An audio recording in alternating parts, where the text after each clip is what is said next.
ज्ञानेश कुमार जी चुनाव प्रबंधन या चुनाव मैनेजमेंट पर बोल रहे थे एक अंतर्राष्ट्रीय सम्मेलन में।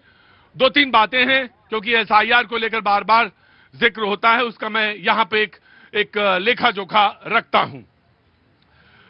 बिहार में गलत नाम जुड़ा नहीं, कोई गलत नाम जुड़ा नहीं, सही नाम हटा नहीं, अपील जीरो थी। यानी वो जो बाद में उन्होंने कहा कि जिनको लग रहा है गलत हुआ है वो आए, बिहार वाले जरा ध्यान से सुन रहे हैं, वो आए और बात को रखें, तो अपील जीरो थी। एक भी शिकायत इलेक्शन कमीशन के सामने नहीं आई। कहीं रीपोल यानी होता था पहले की 70 सीटें हैं और 70 सीटों में 15 जगह फिर से रीपोल कराना पड़ेगा क्योंकि कुछ गड़बड़ियां हो गई।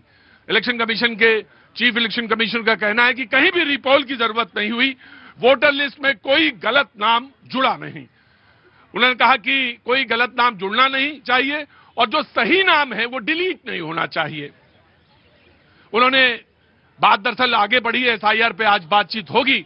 उसमें एक बात है कि क्योंकि ये मसला सुप्रीम कोर्ट में है तो वहां पे इलेक्शन कमीशन ने अपनी बात रखी और उस बात में रखने के सिलसिले में जो वहां उन्होंने बात रखी सुप्रीम कोर्ट में, वहां उन्होंने एक बात ये रखी कि ममता बनर्जी यानी पश्चिम बंगाल का जिक्र कर रहे हैं, एसआईआर को नुकसान पहुंचाने के लिए भड़काऊ भाषण दिए।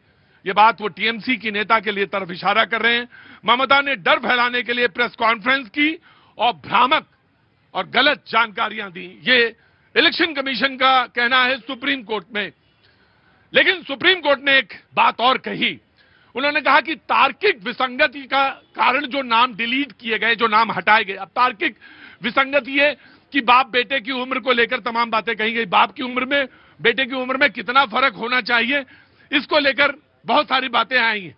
तो उन्होंने कहा कि जो तार्किक विसंगति की वजह से जो नाम हटाए गए, उसमें उन्होंने कहा कि वो सारे नाम सार्वजनिक किए जाने चाहिए। ये सुप्रीम कोर्ट ने कहा कि जो भी आपने डिलीट किया उन नाम को आप सार्वजनिक करिए, उसकी लिस्ट जो है प्रकाशित करिए और लोगों को बताइए।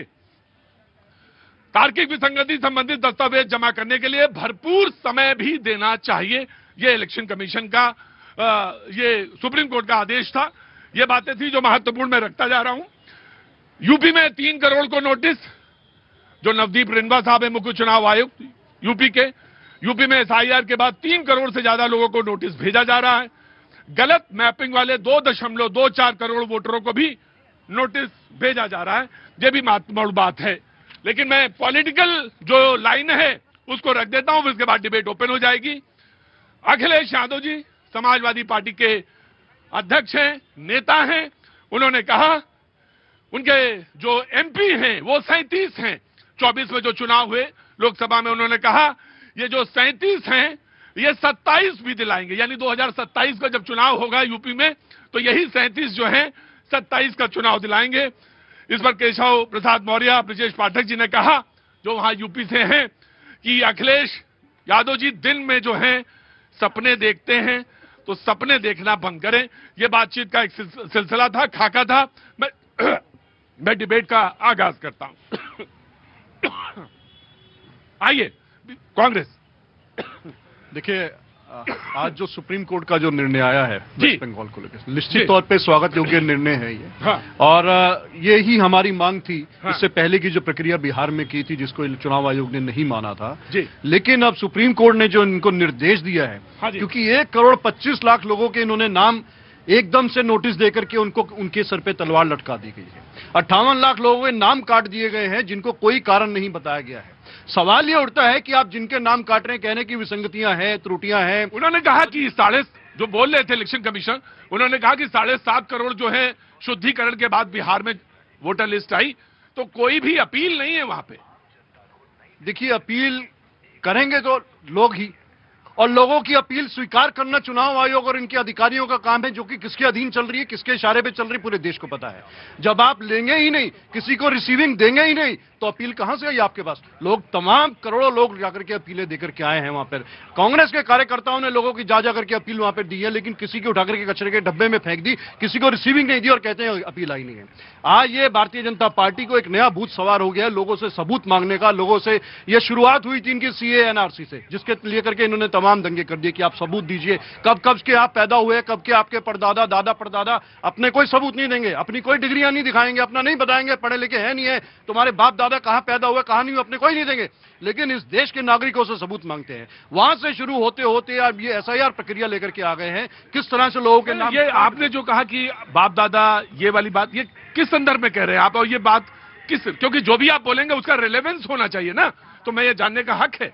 देखिए, लोगों से 50-50 साल पुराने उनके कागजात मांगे जा रहे हैं, ये कि आप प्रूव कीजिए कि जब सीए एनआरसी के टाइम पे कि आप यहां पैदा हुए, यहां के नागरिक हैं। अगर आप पैदा भी हुए तो तुम्हारे पूर्वज कहां के थे, कहां से लाकर के देंगे? आप सीए एनआरसी का मामला उठा रहे हैं। मुझे आगे बोलने दीजिए, कहां से ये चेंज शुरू हुई, ये षड्यंत्र जो शुरुआत हुआ कहां से शुरू होते होते अब ये एसआईआर। और देखिए, सबसे दुर्गति और सबसे जो है दुर्भाग्य इस देश का ये है कि करते करते आज हमारे शंकराचार्यों से सबूत मांगने लग गए। राइट, अब ये बात जानना बहुत जरूरी था कि बातचीत का सिलसिला कहां से शुरू। उन्होंने कहा कि जो डॉक्यूमेंट्स मांगे जा रहे हैं वो एनआरसी और सीआर के सब जमाने से और ये एसआईआर तक, जबकि दोनों अलग अलग प्रक्रियाएं हैं और उन प्रक्रियाओं पे बात है। लेकिन मैं शंकराचार्य की भी बात आपने कही, आप शंकराचार्य की भी बात कह दी, मैंने शंकराचार्य की भी बात, शंकराचार्य की सबसे ज्यादा चिंता इस वक्त कांग्रेस को है जी, ये भी बात मैंने कह दी जी।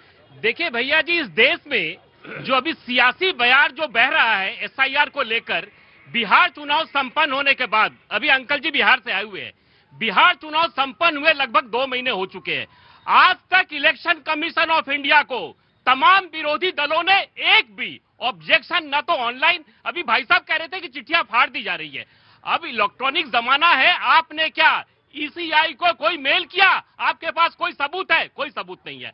कल सुप्रीम कोर्ट ने जो सुझाव दिए हैं ईसीआई को, वो सुझाव सिर्फ इसलिए दिए गए हैं कि जो किसी भी व्यक्ति को कोई परेशानी नहीं हो। और ये भाई साहब सबूत की बात कर रहे हैं। इस देश में एसआईआर ये 8वीं बार हो रही है और कांग्रेस के शासनकाल में 7 बार एसआईआर हुई है। भारतीय जनता पार्टी एनडीए की शासनकाल में ये पहली बार एसआईआर हो रहा है और सफल एसआईआर हो रहा है, जिसका प्रमाण बिहार में देखने को मिला। आज जो पश्चिम बंगाल की स्थिति बनी हुई है, पश्चिम बंगाल में जो ये जमाई टोला जो बना के बैठे हुए हैं, उन जमाई टोला वालों को हटाने के लिए और तमाम विरोधी दल, देखिए बयान जब दें बोले तो थोड़ा संयत होके बोले, और मैं आपको भी दूंगा। ये जमाई टोला कौन है मुझे नहीं मालूम, अब मैं बंगाल से परिचित हूं, तो इसलिए जो बात कहें वो उसको बहुत सोच समझ के बोले। हाँ जी, जमाई टोला, जमाई मतलब कहते हैं दामाद को। अरे उतना तो मैं पढ़ा लिखा हूं, मैं दामाद नहीं जानता और लड़की नहीं जानता, ससुराल नहीं जानता, मैका नहीं जानता क्या? अरे इतना तो मुझे मालूम है। यही कह रहे हैं, आज जो पश्चिम बंगाल के बॉर्डर पे तमाम लोग लाइन लगा के खड़े हैं, ये हमारे अकलियत के लोग नहीं है, ये रोहिंग्या और बांग्लादेशी मुसलमान हैं। और आज हिंदुस्तान की डिमांड है, हिंदुस्तान की 140 करोड़ आबादी चाहती है कि हिंदुस्तान से 2 करोड़ बांग्लादेशी और रोहिंग्यों को देश से बाहर करना है और हिंदुस्तान के और बंगाल में जो अकलियत के लोग रह रहे हैं उनके सम्मान और उनके विकास की जिम्मेदारी हमारी सरकार की है। इनका यह कहना है कि मुन्ना खां जो हैं, मुन्ना खां सामने खड़े थे, दिख गए मुझे, बोले मुन्ना खां का अधिकार है देश पर, लेकिन कोई बांग्लादेशी का अधिकार नहीं है, कोई बाहर का जो आएगा घुसपैठी उसका अधिकार नहीं है। इनका मुन्ना खां का पूरा संसाधन पे अधिकार है। एक क्लैरिफिकेशन का चांस आपको, शंकराचार्य पे आपने कहा था, उस पर वो बोले नहीं, तो मैं ये आपको बता दूं कि शंकराचार्य के आंदोलन यही हो रहा था दिल्ली में, 60 का जमाना था, गोलियां चली थी उसमें, तब आपको नहीं परेशानी हुई, इसका कोई जवाब नहीं देते हैं आप लोग, हैं? और आज आप शंकराचार्य की बात करते हैं। देखिए, सवाल यही है प्रतीक जी जो आपने जवाब दिया और सवाल किया। आज अगर हम आज की बात करते हैं ना भारतीय जनता पार्टी से, तो आप जैसे हमारे प्रबुद्ध पत्रकार 60 पे पहुंच जाते हैं। अरे 60 में जो हुआ उसका 60 के जमाने में लोगों ने 60 का सवाल। अच्छा, जो गुरुजी जो बीज बोया है आपने, और आप कह रहे हैं उस बीज में आम का पेड़ निकाल लो, मेरी बात सुनिए, या तो माफी मांग ले। जो आज जो बीज बोया जा रहा है हम उस पर वर्तमान पे बात कर ले। जो शंकराचार्य जी के साथ जिस तरह से उनसे कल रात को 12 बजे उनको उत्तर प्रदेश की सरकार उनको चिट्ठी लेकर के नोटिस भेजती है कि आप शंकराचार्य हैं या नहीं है, अपना सबूत दीजिए, आप सिद्ध कीजिए। आज शंकराचार्यों से सबूत मांगा जा रहा है। मैं 10 सेकंड और लेना चाहूंगा। हमारे साथी ने बहुत अच्छी बात की, जो भारतीय जनता पार्टी कहती है बार बार रोहिंग्या और घुसपैठियों का। अरे साहब 11 साल 12 साल हो गए, बताइए कितने घुसपैठी आपने बाहर किए? हमारी सरकार थी 10 साल यूपीए की, 87,000 रोहिंग्या को वापस भेजा। अभी तक ये मानते हैं आपकी है रोहिंग्या हैं? कितने है, कितने कितने है ना, वापस वही सुनिए तो मेरे, बात है हाँ, ना, कोई बात नहीं है, वापस भेजे हमने 87,000। और ये जो घुसपैठी और रोहिंग्या का जो बार बार रोना रोते हैं, इन 12 सालों में इन्होंने 10,000 रोहिंग्या भेजे। और आपने बताइए बिहार में आपने नाम काटे रोहिंग्या घुसपैठियों के नाम पे, कितनों को वापस भेजा? Taken your point, taken your Samajwadi party please come quick quick. हाँ जी, अब तो तालाब का पानी बदल दो, अब तो तालाब का पानी बदल दो, क्योंकि ये कमल के फूल अब कुम्हलाने लगे हैं। मैं इन बातों से आओ आगे आओ। कौन सी किताब पढ़ी है आज तुमने? दुष्यंत कुमार हाँ? की, दुष्यंत कुमार। दरख्तों के साए में धूप